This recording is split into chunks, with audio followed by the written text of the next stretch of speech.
I am writing this under an appreciable mental strain, since by tonight I shall be no more.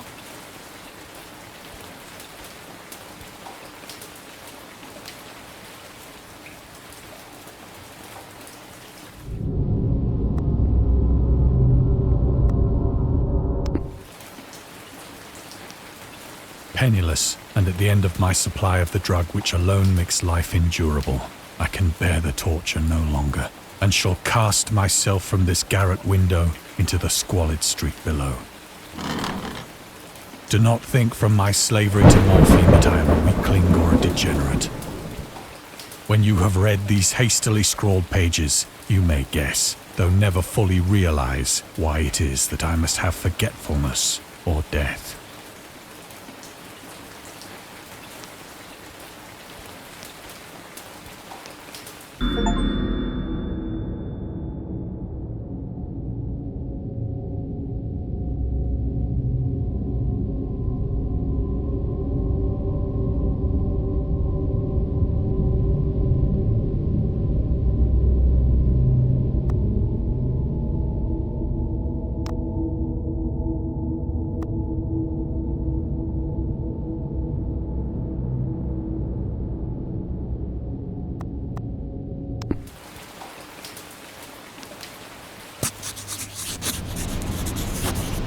It was in one of the most open and least frequented parts of the broad Pacific that the packet of which I was supercargo fell a victim to the German sea raider.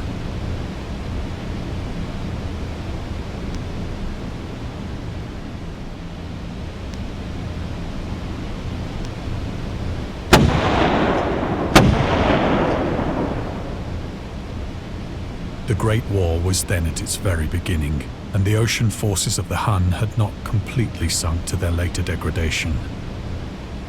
So that our vessel was made a legitimate prize, whilst we of her crew were treated with all the fairness and consideration due us as naval prisoners.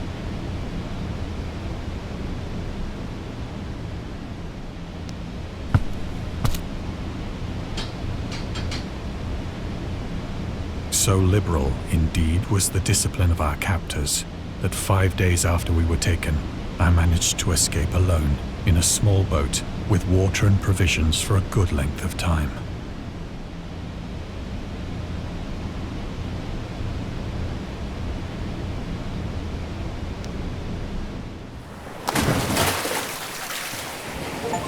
When I finally found myself adrift and free, I had but little idea of my surroundings. Never a competent navigator, I could only guess vaguely by the sun and stars that I was somewhat south of the equator. Of the longitude, I knew nothing, and no island or coastline was in sight.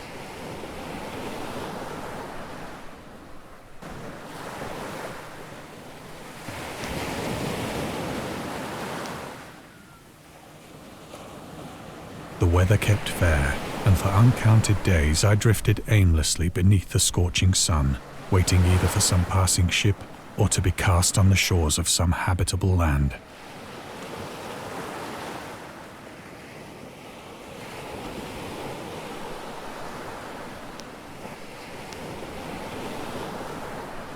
But neither ship nor land appeared, and I began to despair in my solitude upon the heaving vastness of unbroken blue.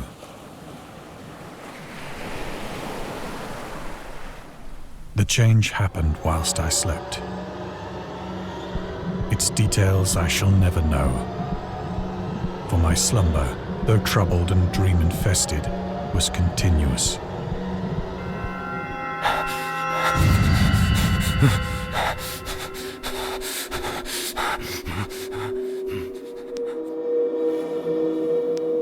When at last I awoke, it was to discover myself half sucked into a slimy expanse of hellish black mire, which extended about me in monotonous undulations as far as I could see, and in which my boat lay grounded some distance away.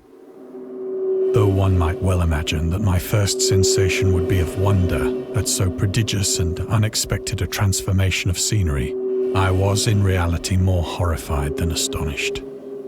For there was in the air and in the rotting soil a sinister quality which chilled me to the very core. The region was putrid with the carcasses of decaying fish and of other, less describable things which I saw protruding from the nasty mud of the unending plain. Perhaps I should not hope to convey in mere words the unutterable hideousness that can dwell in absolute silence and barren immensity. There was nothing within hearing and nothing in sight save a vast reach of black slime. Yet the very completeness of the stillness and the homogeneity of the landscape oppressed me with a nauseating fear. The sun was blazing down from a sky which seemed to me almost black in its cloudless cruelty, as though reflecting the inky marsh beneath my feet.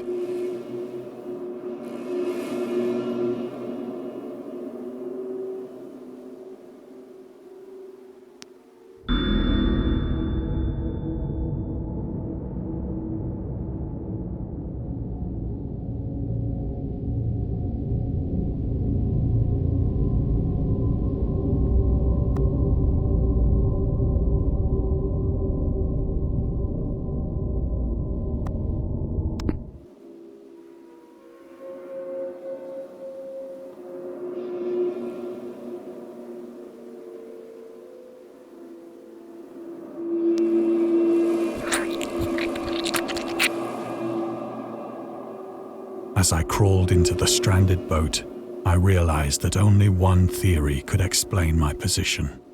Through some unprecedented volcanic upheaval, a portion of the ocean floor must have been thrown to the surface, exposing regions for which innumerable millions of years had lain hidden under unfathomable watery depths. So great was the extent of the new land which had risen beneath me that I could not detect the faintest noise of the surging ocean, straining my ears as I might. Nor were there any seafowl to prey upon the dead things.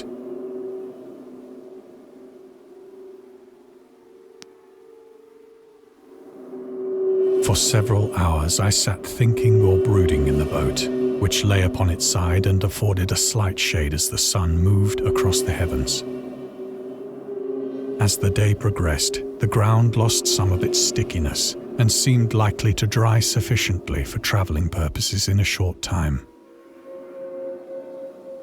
That night I slept but little, and the next day I made for myself a pack containing food and water, preparatory to an overland journey in search of the vanished sea and possible rescue.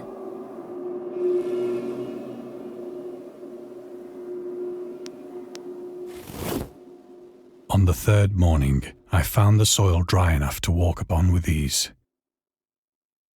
The odor of the fish was maddening, but I was too much concerned with graver things to mind so slight an evil, and set out boldly for an unknown goal.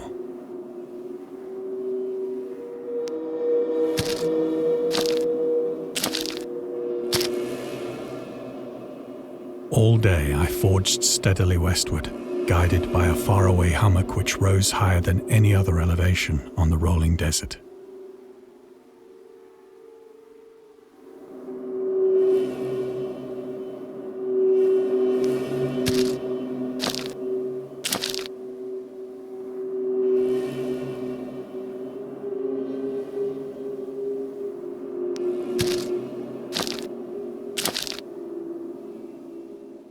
That night I encamped, and on the following day still travelled toward the hummock, though that object seemed scarcely nearer than when I had first espied it.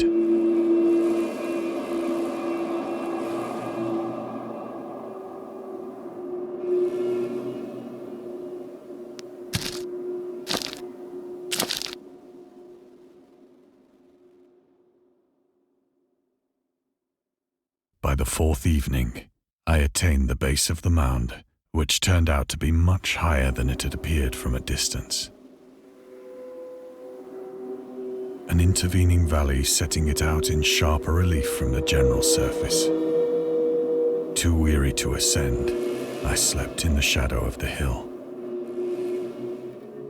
I know not why my dreams were so wild that night, but ere the waning and fantastically gibbous moon had risen far above the eastern plain, I was awake in a cold perspiration, determined to sleep no more.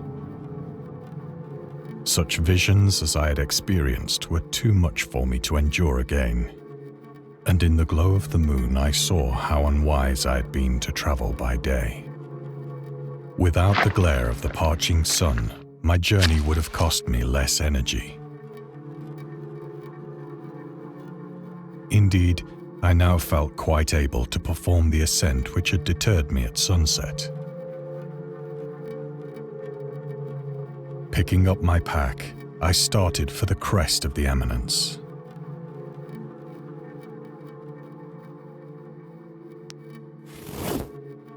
I have said that the unbroken monotony of the rolling plain was a source of vague horror to me.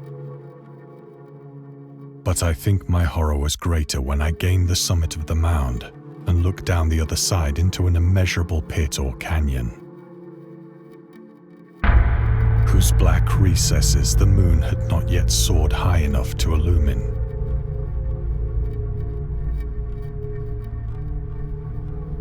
I felt myself on the edge of the world, peering over the rim into a fathomless chaos of eternal night. Through my terror ran curious reminiscences of Paradise Lost, and of Satan's hideous climb through the unfashioned realms of darkness. As the moon climbed higher in the sky, I began to see that the slopes of the valley were not quite so perpendicular as I had imagined.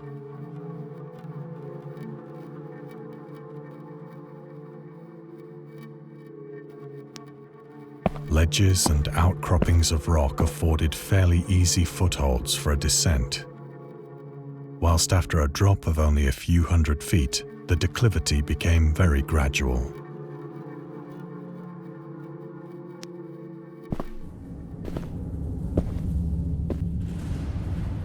Urged on by an impulse which I cannot definitely analyze, I scrambled with difficulty down the rocks and stood on the gentler slope beneath, gazing into the Stygian deeps where no light had yet penetrated. All at once, my attention was captured by a vast and singular object on the opposite slope, which rose steeply about 100 yards ahead of me. An object that gleamed whitely in the newly bestowed rays of the ascending moon.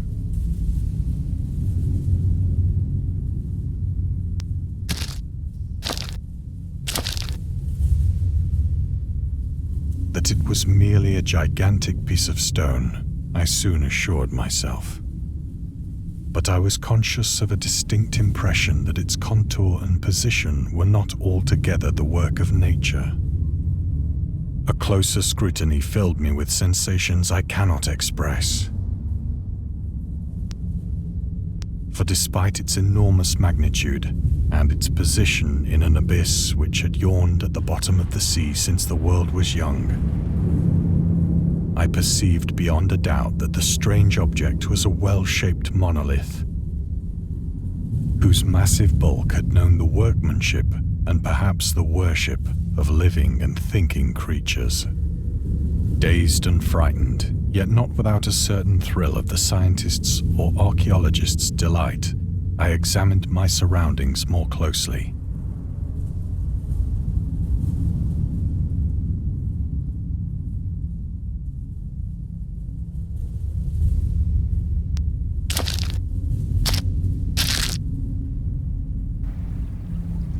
The moon, now near the zenith, shone weirdly and vividly above the towering steeps that hemmed in the chasm, and revealed the fact that a far-flung body of water flowed at the bottom, winding out of sight in both directions and almost lapping my feet as I stood on the slope. Across the chasm, the wavelets washed the base of the cyclopean monolith, on whose surface I could now trace both inscriptions and crude sculptures.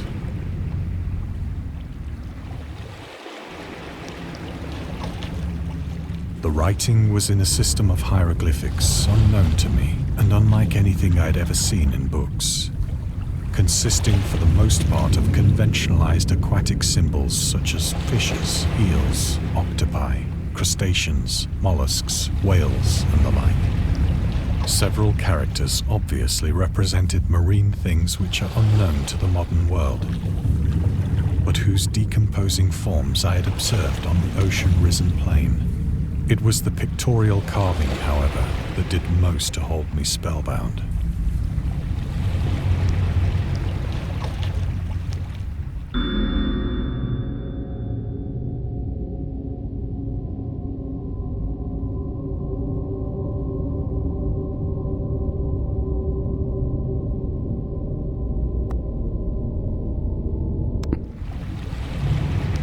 Plainly visible across the intervening water on account of their enormous size were an array of bas-reliefs whose subjects would have excited the envy of a Doré. I think that these things were supposed to depict men, at least a certain sort of men, though the creatures were shown disporting like fishes in the waters of some marine grotto, or paying homage at some monolithic shrine which appeared to be under the waves as well. Of their faces and forms I dare not speak in detail, for the mere remembrance makes me grow faint. Grotesque beyond the imagination of a Poe or a Bulwer. They were damnably human in general outline, despite webbed hands and feet, shockingly wide and flabby lips, glassy, bulging eyes, and other features less pleasant to recall. Curiously enough, they seem to have been chiseled badly out of proportion with their scenic background. For one of the creatures was shown in the act of killing a whale, represented as but little larger than himself. I remarked, as I say, their grotesqueness and strange size, but in a moment decided that they were merely the imaginary gods of some primitive fishing or seafaring tribe. Some tribe whose last descendant had perished eras before the first ancestor of the Piltdown or Neanderthal man was born.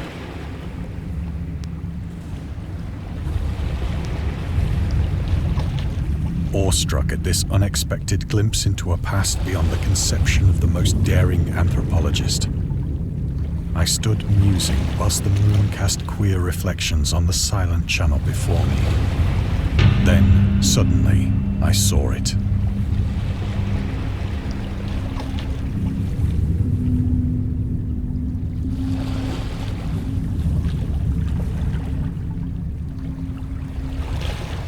With only a slight churning to mark its rise to the surface, the thing slid into view above the dark waters.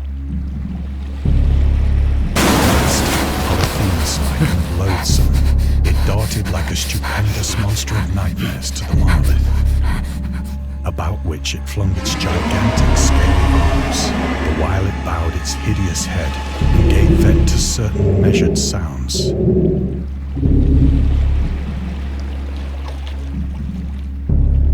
I think I went mad then.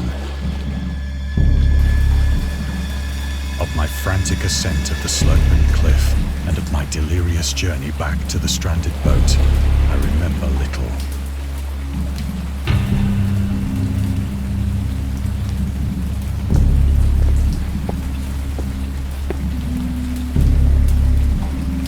I believe I sang a great deal and laughed oddly when I was unable to sing.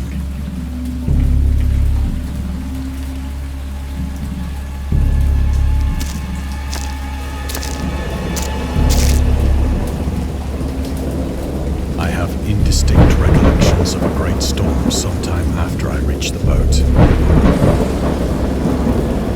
At any rate, I know that I heard pearls of thunder and other tones which nature utters only in her wildest moods.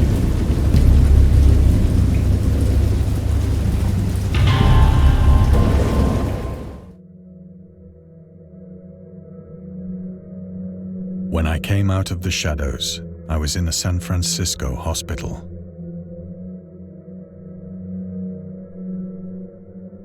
Brought thither by the captain of the American ship which had picked up my boat in mid-ocean. In my delirium, I had said much, but found that my words had been given scant attention.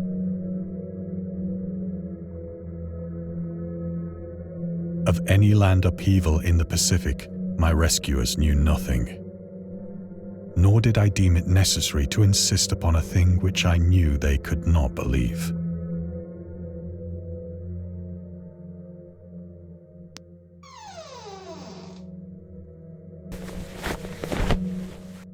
Once I sought out a celebrated ethnologist and amused him with peculiar questions regarding the ancient Philistine legend of Dagon, the fish god.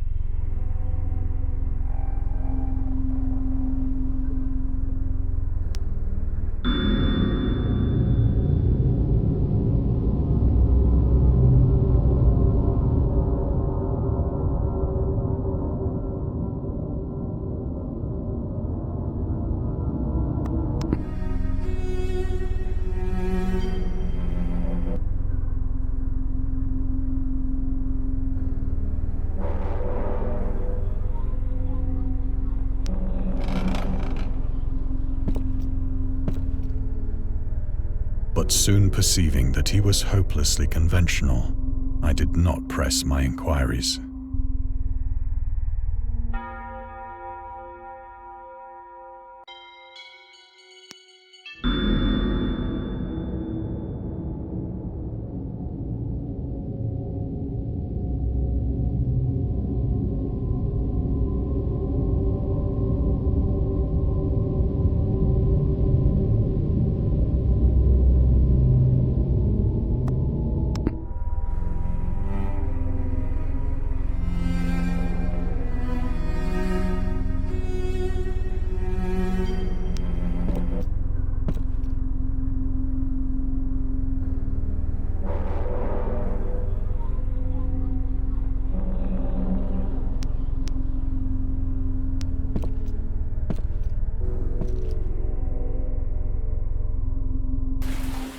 It is at night, especially when the moon is gibbous and waning, that I see the thing.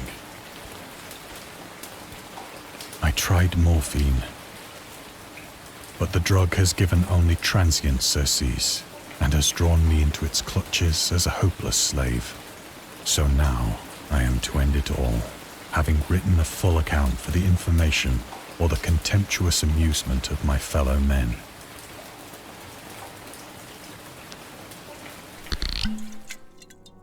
Often, I ask myself if it could not all have been a pure phantasm, a mere freak of fever as I lay sun-stricken and raving in the open boat after my escape from the German man-of-war.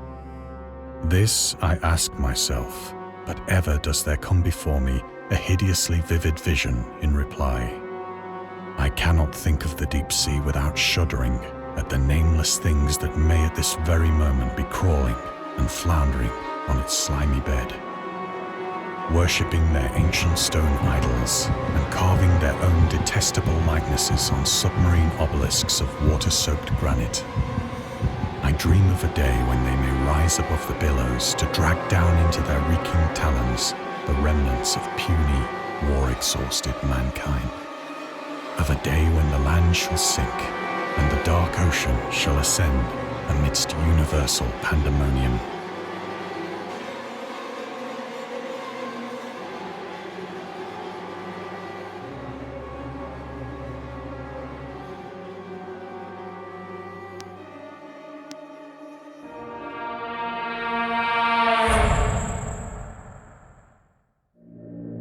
The end is near.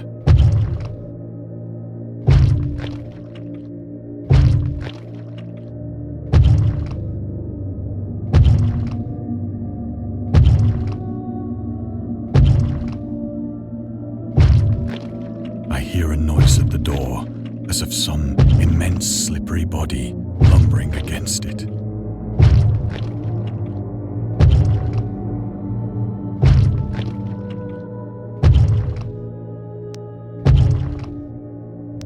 It shall not find me.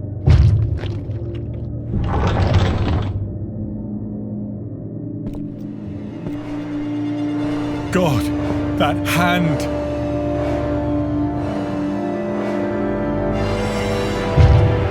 The window! The window!